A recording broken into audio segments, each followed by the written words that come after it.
Hi, I'm Steve Johnson, Chief Investment Officer here at Forager Funds Management, and this is an update for our April 2023 monthly reports. Our international shares fund was up a couple of percent for the month, a little bit less than the index, and there wasn't a huge amount of news with most companies reporting their results in May rather than April.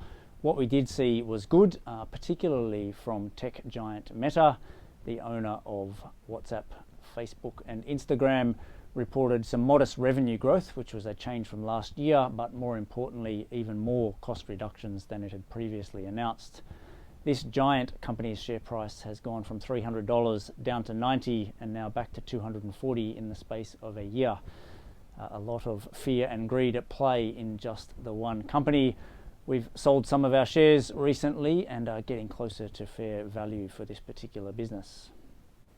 We also had a full year result out of Last Minute. This company has been frustrating us somewhat with its lack of recovery post-COVID.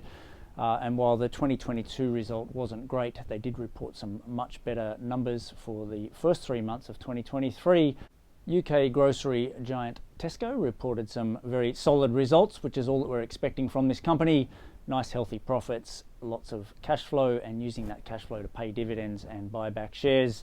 And finally, we sold the last of our shares in Gaslog Partners, an LNG carrier owner listed in the US that is currently under takeover offer from its parent. We first bought shares in this company at $4 something a little bit over a year ago, added to the investment back in September of last year, and it's been a nice little winner for us with the takeover offer at about $8.60 or so per share. It's not a great price, but it is time to take our money and run. For the Australian Shares Fund, the return for the month was positive, a couple of percent. In this case, that was a touch better than the index. And the same as the International Fund, it was a fairly quiet month on the news front. We did have some quarterly cash flow statements released from tech companies in the portfolio. There was good and bad news there. On the bad news front, Whisper reported another bad quarterly result. This company cut its cost base quite substantially back in late 2022. It hasn't been enough, and now the revenue line is not where we want it to be either. The company burnt another $4 million of cash and now only has $6 million left. On the flip side, Fineos reported a nice quarterly result. The share price was up 50% over the course of the month, with cost cutting there as well playing well, and more importantly, revenue still growing very nicely for that business, so attracted a bit more investor attention. hipages, a tradie app which is listed on the stock exchange and has been through a really difficult period through COVID.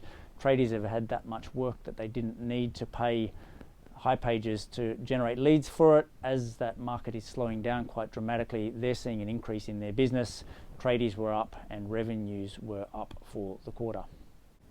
And finally, neither of these two companies actually reported results, but Medicare data and industry data out in the health space showed that industry continuing to recover, particularly in the areas that two of our investments are operating.